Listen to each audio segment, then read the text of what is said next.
భారతీయ సాహిత్య తొలి నవల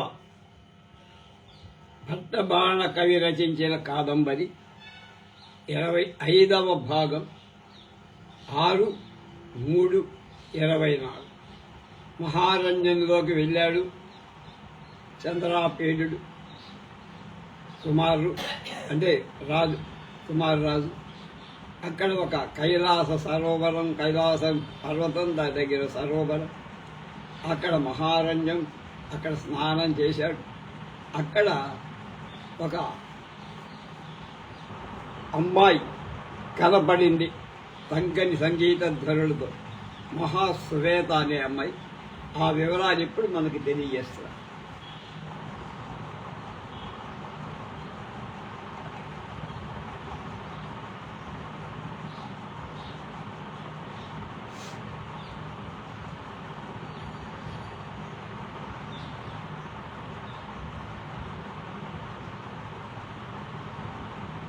అథ గీతావసానే ముఖీభూత వీణా ప్రశాంత మధుకర మధుర రుతేవ కుముదినీ సా కన్యకా సముత్థాయ ప్రదక్షిణీకృత్య కృతహార ప్రణామా పరివృత్య స్వభావధవళ యాతప ప్రభవ ప్రగల్భయదృశ్యావసమాపస్వాస యంతీవ పుణ్యైరివ స్పృశంతి తీర్థజలైరివ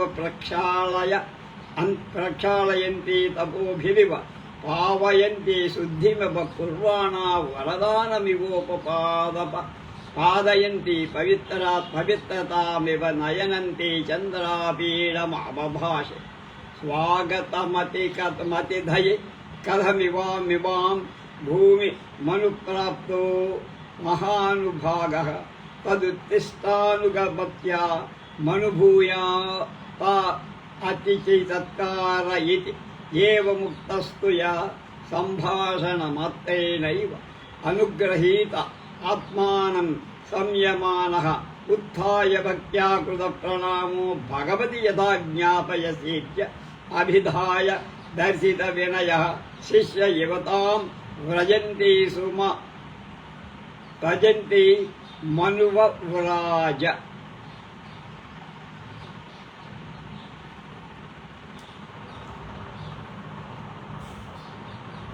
ఆ కన్య పేరు మహాశ్వేత.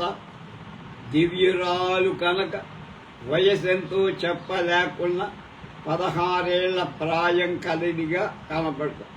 పాశుపత వ్రతాన్ని పరిపాలిస్తూ బ్రహ్మాసనం వేసుకొని కూర్చొని చిరకాలం చేసుకున్న తప ఫలంలో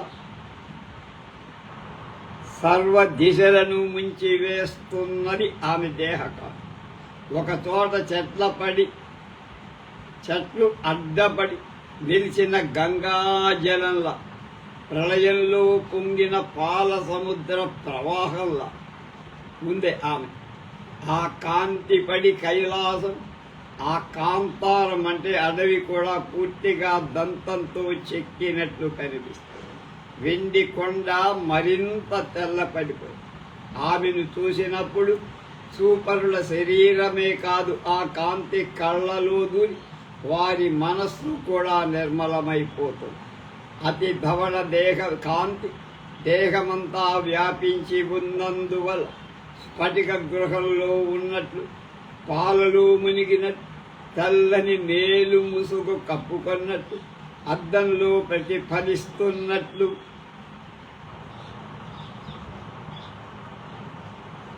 శరత్కాల జలద పంక్తిలో దాగి ఉన్నట్లు ఉన్న ఆ కన్య అవయవాలేవి విడివిడిగా కనబడట్లేదు. ఆమెను పంచభూతాలలోనే కాక కేవలం ధవళ గుణమాత్రలతో సృష్టించారేమో.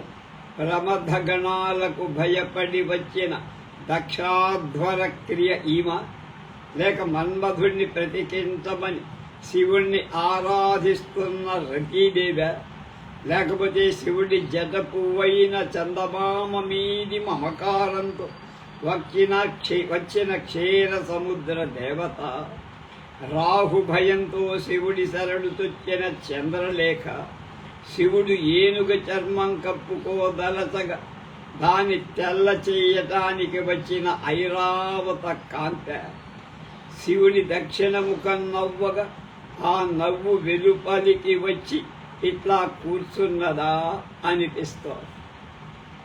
వ్రజంచ సమర్థయామాస హంత తావన్నేయం మాం దృష్ట్వా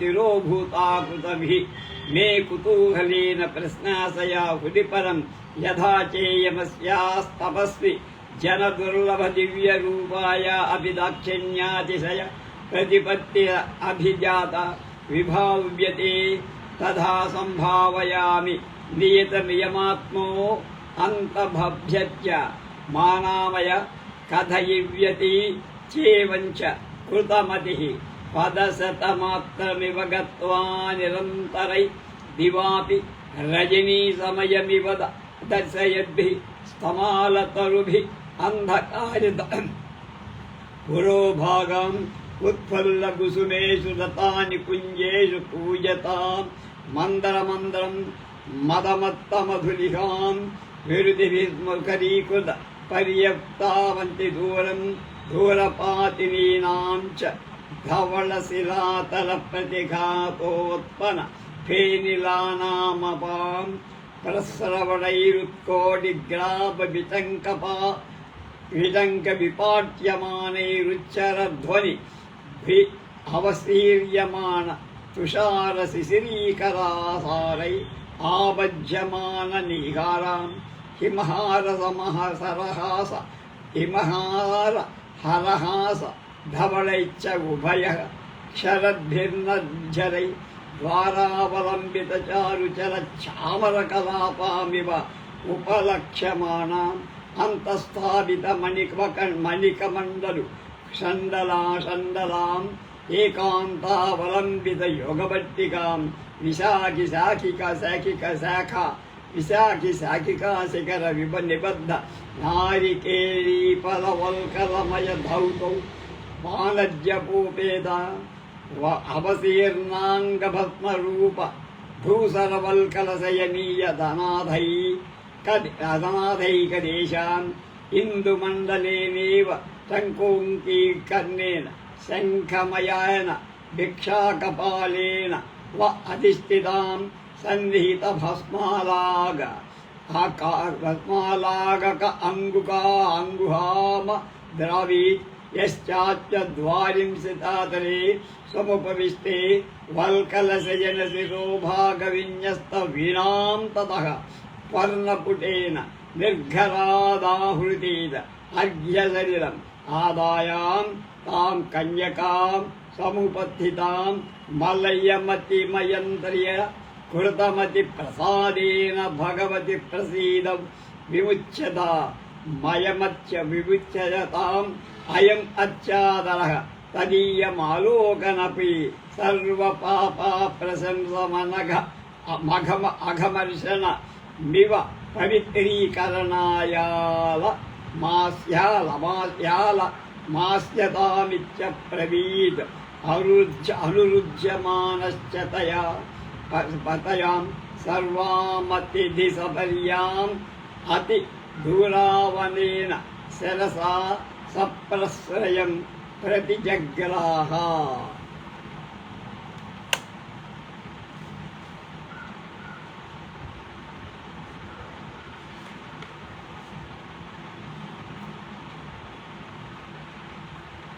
రుద్రుడు పూసుకొని బూది రూపుదాల్చినట్టు శివుడి కంఠ నీలిమన్ తుడిచివేయివ తేజటానికి వచ్చి వెన్నెలల గౌరి నిర్మలమైన శరీరం ధరించినట్లుగా కుమారస్వామి వ్రతక్రియ పూర్తి కొన్నట్లుగా శివ వృషభకాంతి వేరుపడినట్లుగా ఆలయ ప్రాంగణంలోని చెట్ల పూలన్నీ స్వయంగా శివార్చనకై వచ్చినట్లుగా ఆమె కనిపిస్తున్నంటే ఎంత పవిత్ర మూర్తిగా ఉందో చూస్తుంది.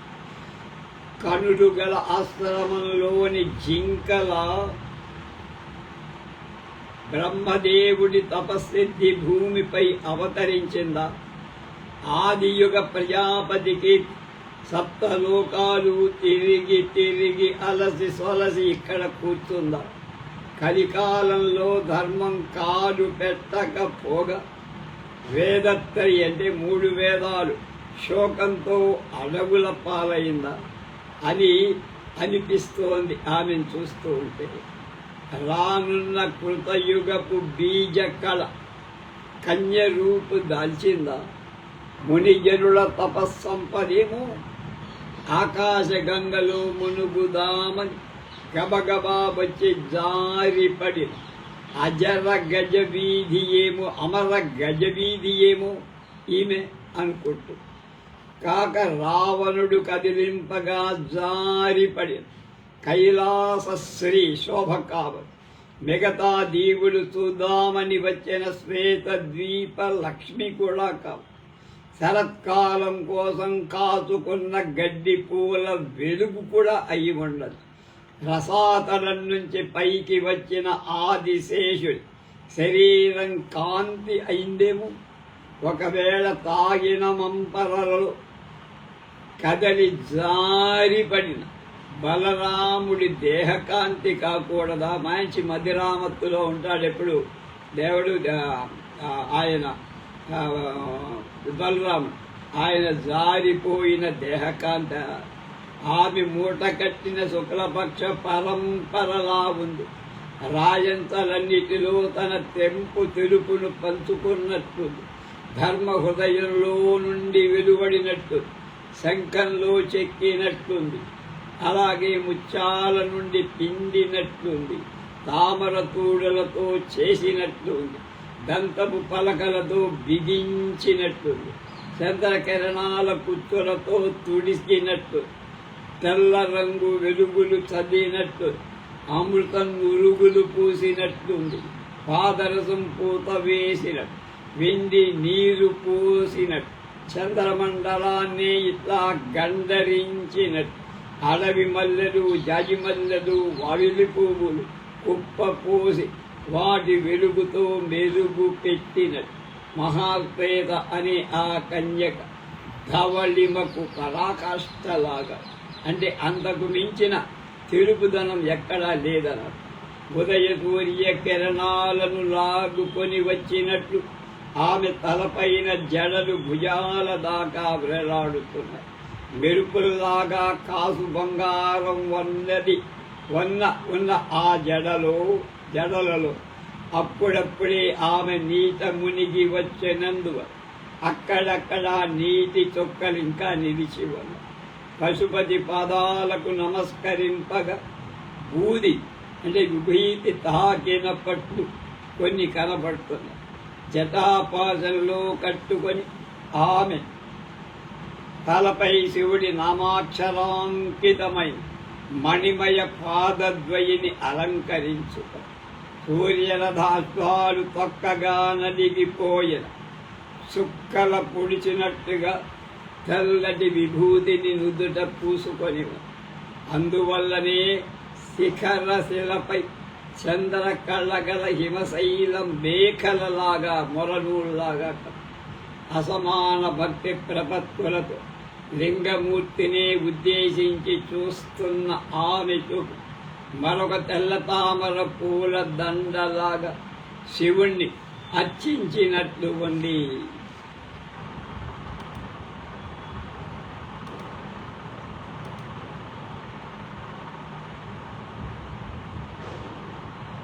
నిరంతరం గీతగానం చేస్తున్నందువల్ల పెదవులు విడివడగా ఆమె పరిశుద్ధ హృదయ కిరణాలల గీత గుణాలల స్వరంల స్థుతి వర్ణలల ఆమె పరువరస తెలి వెలుగులతో కనపడు ఆ పరమేశ్వరుణ్ణి పునరభిషేకం చేస్తారు. ఆమె మెడలో జపమాల వేసుకుంది. ఉసిరికాయలంత లేచి మంచి ముత్యాలతో ఆ మాలను కూర్చారు. అవి అతి నిర్మలమైన సాక్షాత్తు బ్రహ్మన్ముఖం నుండి వెలువడిన వేదార్థాల గాయత్రి మంత్ర అక్షరాల రచనా స్ఫీతాలై సప్తర్షుల వెలికి తీసిన నారాయణుని నాభి కమలంలోని బీజాలలాగా కలి తమ్ము తగిలితే పావనమైపోతామని వచ్చి తేరిన తారకల్లాగా నక్షత్రాల్లాగా ఆ జపమాలను మెడలో వేసుకున్న ఆమె పరివేశ మండలో ఉన్న చంద్రుడితో పున్నమ రేయిలాగా అధోముఖంగా ఉన్న ఈశ్వరుడి తలలో ముడుచుకున్న కపాలంలాగా గుండ్రగా మోక్షద్వారం ముందించిన కలశంలాగా ఆమె ఉరోజాలు ఉన్నాయి. అందువల్లనే ఆమె రాజంత జంటతోడి గంగా నదిలాగా కనపడు. గౌరి వాహనమైన సింహం జూలులాగా వింజామల కుచ్చులాగా ఉన్న కల్పవృక్ష వల్కలాన్ని స్థన మధ్యంలో ముడివేసుకొని ఉత్తరీయంగా వేసుకుందాం. శివప్రసాద లబ్ధమైన చందమామ వెలుగు కోవలతో పేనినట్లుగా బ్రహ్మసూత్రాన్ని వేసుకుంది. ఆ జందెం ఆమె శరీరాన్ని పవిత్రం చేసింది. మోకాళ్ల దాకా జీరాడేటట్లుగా తెల్లని పట్టుబట్ట కడుగుకు చుట్టుకొని అది తెల్లందే అయినా ఆమె బ్రహ్మాసనం వేసుకొని కూర్చున్నందువల్ల అరికాళ్ళు పైకి రాగా వాటి కాంతి పడి అరుణారుణంగా కాలక్రమంగా వచ్చిన యవ్వనం కూడా నిర్వికారమై వినీతమై ఆమెను శిష్యవతులుగా చేస్తున్న లావణ్యం కూడా పుణ్యాత్మురాలిలాగా స్వచ్ఛ మనస్కతతో ఆమె చెట్టపట్టి మనోహరాలైన చాపల్యం వదులుకున్న కళ్ళుగల ఆశ్రమంలోని జింకలాగా ఆమె రూపం కూడా సేవిస్తాం. తొడపై కూతిరిలా దంతపు వీణె ఉంచుకొని కుడి చేతితో వాయిస్తూ ఆమె చేతి వ్రేళ్లకు సన్నటి దంతం ఉంగరాలు పెట్టుగా త్రిపుండ్రాలు పెట్టుకోగా మిగిలిన బూదిని చేతిపై చల్లుకుంది. ముంజేతికి శంఖం ఒకటి కట్టుకొని కోటి కాంతులు పైకి ప్రాకగా ఆమె చేత దంతపు బిళ్ళ పట్టుకున్నట్లు అనిపిస్తారు. ఆమె సాక్షాత్తు గంధర్వ కన్యలాగా కనిపిస్తుంది. చుట్టూ ఉన్న మణిమండపాల స్తంభాలలో ఆమె రూపు ప్రతిఫలించి వీణలు వాయిస్తూ కూర్చున్న చెలికత్తెలెందరూ ఆమె చుట్టూ చేరినట్టు తోస్తారు. అప్పుడప్పుడే అభిషేకం చేసి తడిగా ఉన్న శివలింగంలో ఆమె మూర్తి ప్రతిఫలించి అందువల్లనే అనన్య భక్తి భావంతో ఆరాధించే శివుడి హృదయంలోకే ప్రవేశించిందా ఈమె అనిపిస్తుంది. ఆరోహణ అవరోహణాలతో ధ్రువకాలతో రాగరక్తిమతో మంత్రతారస్థాయి విశేషాలతో అనేక విధాలైన తాళాలతో అనంత మూర్ఛనలతో కూడిన గీతంతో ఆమె దేవుని విరూపాక్షుని సంకీర్తనం చేస్తారు. ఆ పాట వెన్నంటే వీణ పలుకుతోంది. ఆ గీత మాధుర్యం ఆకర్షింపగా జింకలు, కారు పందులు, కోతులు, ఏనుగులు, శరభమృగాలు, సింహాలు మొదలైన అనేక మృగాలు చుట్టూ బారులు తీరి ధ్యాన ముద్రలు నెత్తుకుంటున్నట్లుగా చెవులొగ్గి నిశ్చలంగా ఆ పాట వింటున్నాయి. ఆకాశం నుండి దిగి వచ్చిన మందాకిని గంగాదేవిలాగా నిర్మలులాగా ఉందాము. దీక్షుతిని వచనంలాగా పవిత్రురాలుగా, శివకర శకలంలాగా తపోమయిగావు, అప్రాకృతరాలు అమృతపాయిలాగా తృష్ణారహితాలు కోరిక లేదము. చందమామలాగా రాగస్పర్శ లేదు. ఆమె మనస్సు ప్రసన్నం, ద్వంద్వాతీతమైంది, విషయాసక్తం కాంది, పరబ్రహ్మానుసంధానం ప్రాప్తించింది. ఆమెకు ఇంద్రియాలను జయించింది. నీరే తాగుతోంది, వాటితోనే బతుకుతోంది.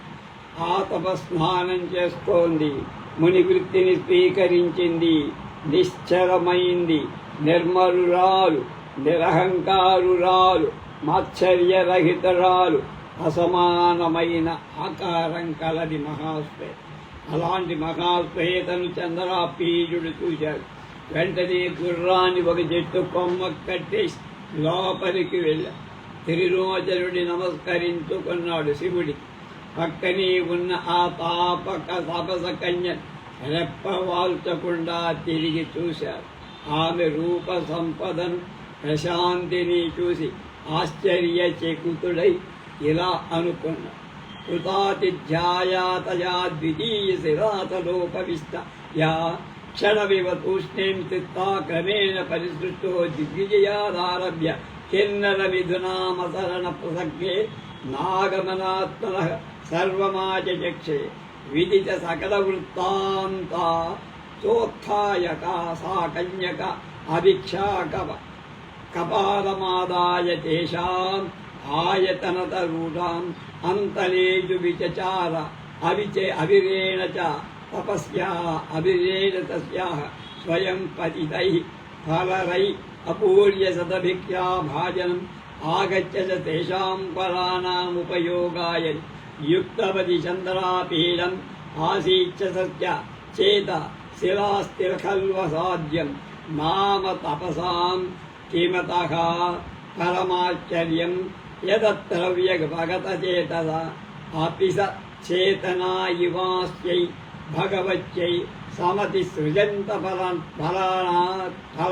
ఫలాన్యాత్మాను గ్రహం ఉపపాదయంతి వనస్పతయః చిత్రమిదమాలోకితమస్మాభిరదృష్ట పూర్వమిత్యధిక తరూపజాత విస్మయచ్చోత్థాయ తమేవ ప్రదేశమింద్రాయుధమానీయ వ్యపనీత కళ్యాణం అతిదూరే సంయమ్య నిర్జర జల నిర్వర్తిత స్నాన విధిస్తాన్యమృత రసస్వాదూన్యపయుజ్య ఫలాని పీత్వా చ తుషార శిశిరం ప్రసరణ జలం ఉపస్పశ్య చ ఏకాంతే తావదవస్తే యావత్తయాపి కన్యయా కృతౌ జలఫలమూలమయే స్వాహారేషు ప్రణయః.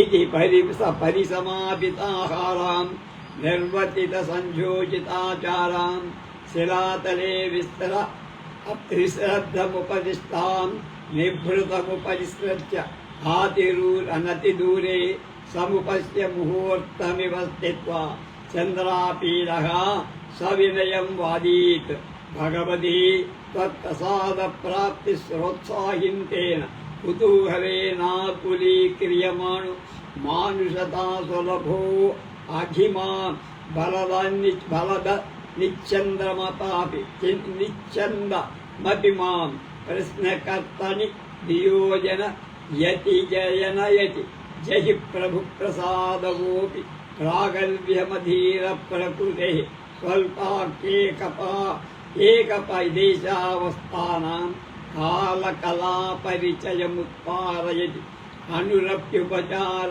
పరిగ్రహ ప్రణయమారోపయతి తజ్జతి నాతి ఖేదకరమితకారమివ తతః కథనే త్వానమనుగ్రాహ్యమిచ్చా అతి మహత్కలు భవద్దర్శనాత్ ప్రభృతి మే కౌతుమస్మిన్ విషయేకరతర్మ మరుతాం ఋషీణాం గంధర్వాణాం గుళ్యాకానాం అప్సరసానాం వాకుల అనుగ్రహీతం భగవత్యా జన్మనా కిమర్థం వాస్మిన్ కుసుమ సుకుమారి నవే వయసి వ్రతగ్రహణం వేదం వయః క్వేదం తపః క్వేయమాకృతి క్వచాయం లావణ్యాతిశేయః క్వేయమింద్రియాణాం ఉపశాంతి తదద్భుతమివ మే ప్రతిభాతి చిరనిమంతం వా అనేపి సిద్ధ సాధ్య సంబంధాని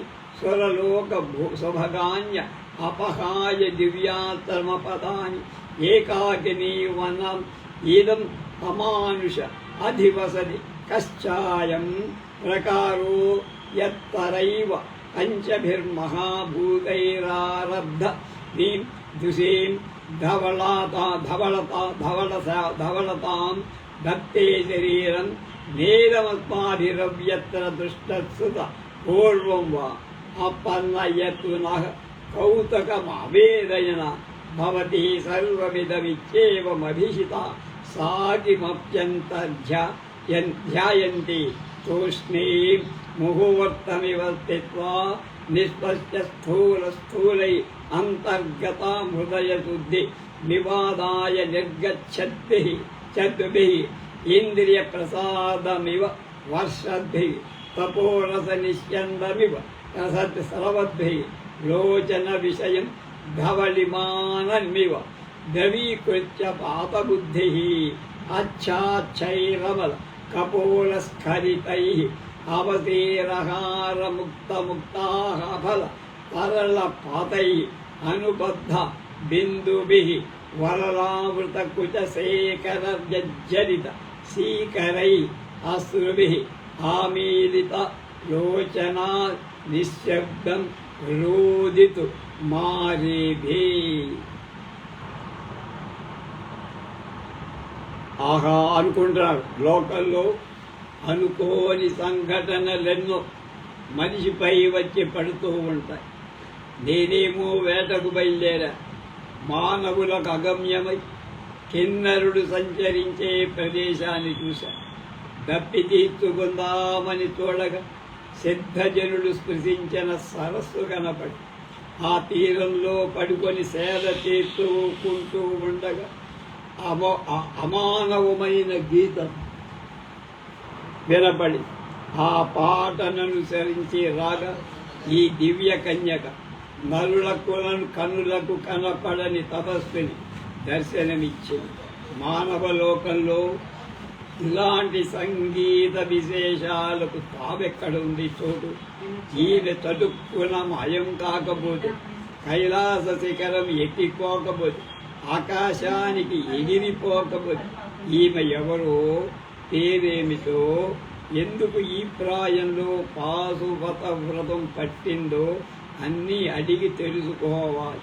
ఎంత అద్భుత సంఘటన, ఎంతటి వింత అవకాశం. ఇలా చంద్రాపీరుడు తలచుకుంటూ ఆ స్ఫటికమణి మంటపంలో ఒక స్తంభం ప్రకృతి, కంబం వికృతి చిన్నప్పుడు చదువుగా ఆనుకొని కూర్చోండి. ఆ పాట ముగియటంతోనే ఎదురు చూస్తాను.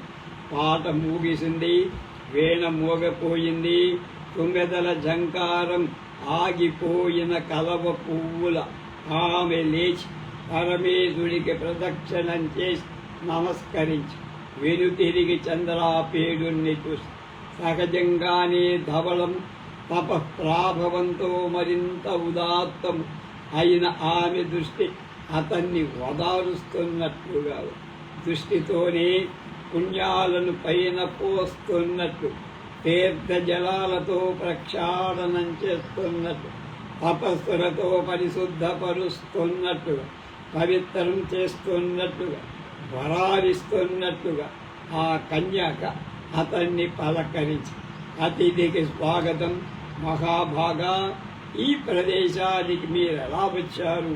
లేవండి, నాతో రండి, అతిథి సత్కారం గ్రహించండి అన్నది. ఆ మాటలే మహా అనుగ్రహంగా భావించి ఆయన లేచి భక్తిపూర్వకంగా నమస్కరించి తమ ఆజ్ఞ అంటూ వినయంతో శిష్యుడిలా ఆమె వెంట నడిచాడు. పోతూ ఇలా అనుకున్నాడు మనసులో, ఏమిటిది? ఈమె నన్ను చూసి మాయమైపోలేదే. అడుగుదామన్న కుతూహలంలో మనస్సు కొడబడించింది. ఇంత తపస్వి జన దుర్లభమైన దివ్య రూపం కల ఈమె ఎంతో దాక్షిణ్యవంతురాలాగా కనదు. నన్నెంతో ఆదరంతో పలకరించి, కాబట్టి ఈమె అడిగితే తన యావద్వృత్తాంతి తప్పక చెప్పాలనిపిస్తోంది అనుకున్నాడు. అలా 100 అడుగులు వెళ్ళగా అక్కడ ఒక గుహ కనపడి, ఆ గుహ ముందు పగలు కూడా రాత్రి అనిపించేలా చక్కని చీకటి చెట్లు పెరిగి ఉన్నాయి. చుట్టూ పూలు పూసిన పొదరిల్లున్నాయి. తెల్లటి రాళ్ళపై చాలా ఎత్తు నుండి పడి నురుగులు కక్కుతూ సెలయేళ్లు పక్కకు పారుతున్నాయి. అక్కడ పైన రాతి బెచ్చలు రేగిన శిలాభూము విచ్చుకొని పోతున్నాయి. అక్కడ పైకి ఎగురుతున్న సెలయేటి నీటి చొక్కలు మంచు కురుస్తున్నట్టు కనపడుతుంది. అలా తెల్లగా మంచు సరాలల హరుని నవ్వుల ఉన్న సెలయేళ్ళు రెండు ఆ గుహకు అటు ఇటు ప్రవహిస్తుంది. అవి గుహ ద్వారంలో చేస్తున్న వింజామరలా అనిపిస్తాయి. ఆ గుహ లోపల మణికమండలాలున్నాయి. ఒకవైపు యోగ పట్టిక ఉంది. పుట్టిపై తెల్లని పాదుకలున్నాయి. అవి టెంకాయ పీచుతో చేశాయి. ఒక పక్కగా నారచీరలు పరచిన పడక ఉంది. దానిపై అందుకొని దూది రాలుతో మరొక పక్క చంద్రమండలాన్ని తొలిచి చేసినట్టు శంఖామయమైన భిక్షా కపాలము. ఒకచోట విభూతి ఉంచిన సొరకాయ బుర్ర ఉంది. ఆకుతో ఆ గృహంలో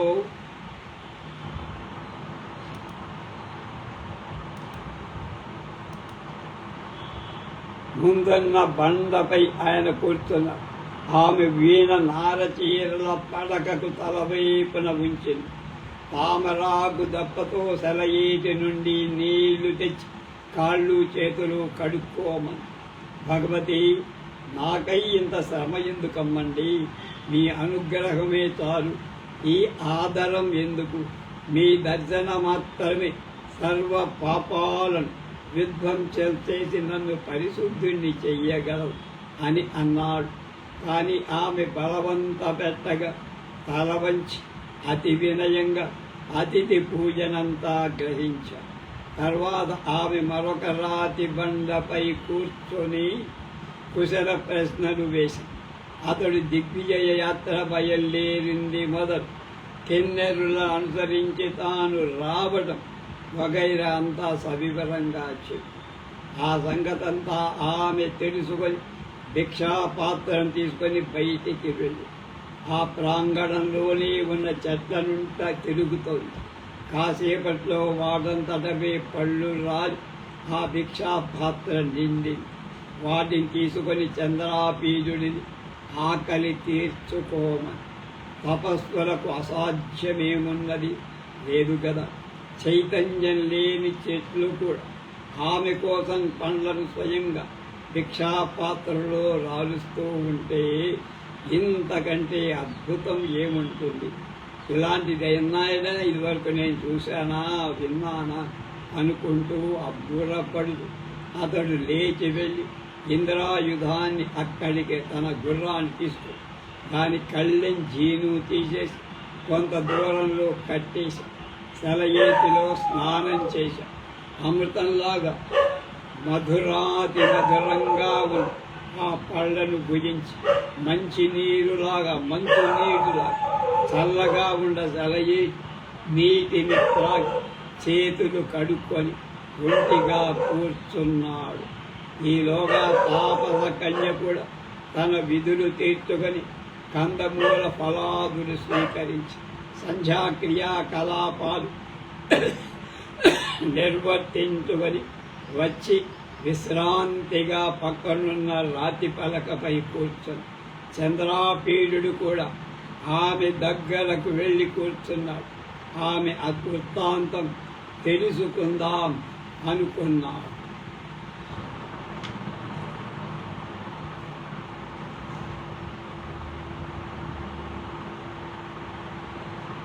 పాంచ ప్రతిరిధాం దృష్ట్వా చంద్రాపీడస్తక్షణం అచింతం అహో దుర్నివారతాం వ్యసనోపరిపాలానాం యదీదృశీమప్యాకృత్రిమనభిభవానీయాం ఆత్మీయాం కుర్వంతి సర్వధానకంచ పురుషనిశ శరీరధర్మాణముపతాప బలవతీ ద్వాదానాం ప్రవృత్తి ఇదమపరధమపకర మతకర మకతర ఉపజనిత మతి గుహన్ మనసి మే కౌతకం అస్యా బాష్పదిలపాతేన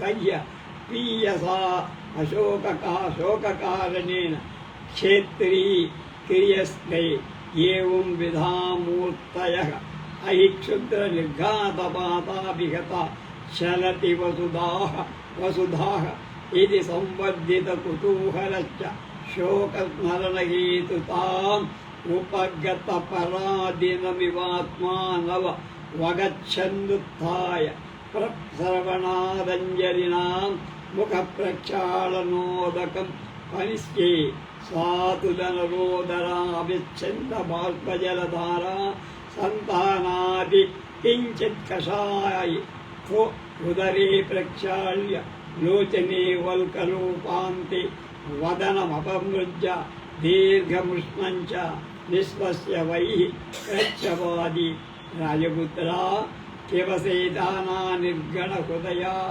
అమానమందభాగ్యాః యాః పాపాయా జన్మన ప్రకృతి వైరాగ్యావృత్తే వైరాగ్యవృత్తాంతే నా శ్రవణీయ శృతే తథా అతిమహత్కుతూహలం తత్కథయాం శ్రూయమిస్కథయాం శ్రూయతాం. చంద్రాపీరుడు తాపస కన్యను ఇలా అడిగా, భగవతి మీరు నాపై అనుగ్రహం చూపి నా కుతూహలాన్ని చూపిన అనుగ్రహం నా కుతూహలాన్ని పెంపొస్తాం. ఎంత వద్దనుకుని మానవ సహజమైన దౌర్బల్యం నన్ను బలవంత పెడుతోంది. అందువల్లనే మిమ్మల్ని ప్రశ్నించాల్సి వచ్చింది. అధీరులకు ప్రభు ప్రసాదం కాస్త కనిపించిన ఎక్కడ లేని ధైర్యం వస్తుంది కదా. కాసేపు కలిసి ఉన్న పరిచయం ఏర్పడుతుంది కదా. అణుమాత్రమైన ఆదరం కూడా మైత్రిని కల్పిస్తుంది కదా. మీ మనసుకు కష్టం కలిగించకపోతే మీ సమాచారం చెప్పి నన్ను అనుగ్రహిస్తారని ఆశిస్తాను. ఈ విషయంలో మిమ్మల్ని చూసింది మొదలు నాలో ఒక ఉత్కంఠ బలిసిపోయి మరుత్తులు, ఋషులు, గంధర్వులు, యక్షులు, అప్సరసులు వీరిలో మీరు ఏ వంశంలో జన్మించారు? ఇంత లేత ప్రాయంలో ఈ తపోవ్రతం ఎందుకు అవలంబించారు? ఈ వయస్సు ఎక్కడా? ఈ రూపం ఎక్కడా? ఈ లావణ్యం ఎక్కడా? ఈ ఇంద్రియ నిగ్రహం ఎక్కడా? ఇదంతా అత్యాశ్చర్యంగా ఉంది నాకు. ఎన్నో సిద్ధ సాధ్యాదుల నివసించే స్వరలోకంలోని ఆశ్రమ పదాలు ఉండగా ఈ నిర్మానుష్యమైన వనలు ఏకాకిగా మీరెందుకు ఉండాల్సి వచ్చింది? అందరిలాగా పంచభూతాత్మకమైన మీ శరీరం ఇంత ధవళాతి ధవళంగా ఎలా ఉంది? ఇట్లాంటిదెక్కడా కనీ విని ఉండలేదు మేము. మా కుతూహలాన్ని తీర్చండి, మీ వృత్తాంతం సవిస్తరంగా తెలియచేయండి.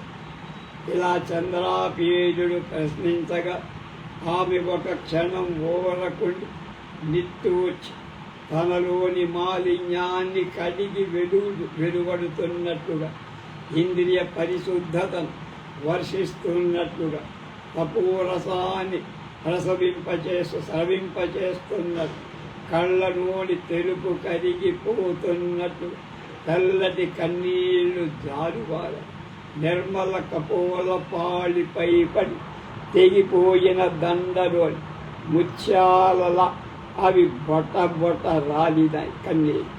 మారచీర కప్పుకొన్న కుచ శిఖరంపై పడి ప్రీతిని చెదరై ఆమె కళ్ళు మూసుకొని నిశ్శబ్దంగా విలపించసాగి.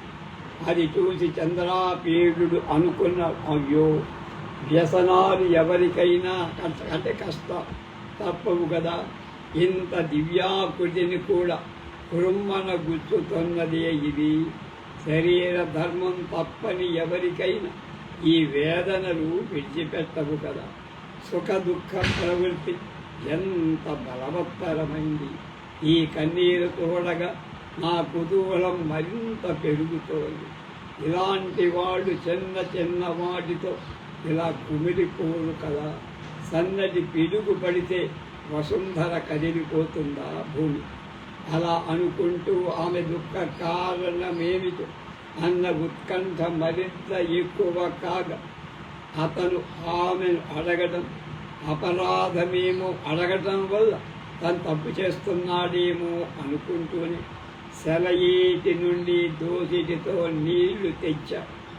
అతడి బలవంతం మీద ఆమె కన్నీరెంత కారిపోయిన ఇంకా లోపల ఎర్రపడిపోయిన కళ్ళు నీటితో కడుక్కొని నారచీర చెరగుతో ముఖం తుడుచుకొని గట్టిగా నిట్టు వచ్చింది మెల్లమెల్లగా. రాకుమారా, ఈ కఠిన హృదయరాలు నిర్భాగ్యురాలు పాపి అయిన నా వృత్తాంతం వినటం ఎందుకు నాయన? అయినా నీకంత కుతూహలంగా ఉంటే చెప్తాను వినబ్బాయి అని. నా శ్రవణీయమేవ సుతేన తథాపి మహత్ కుతూహలం కథయామి శ్రూయతాం.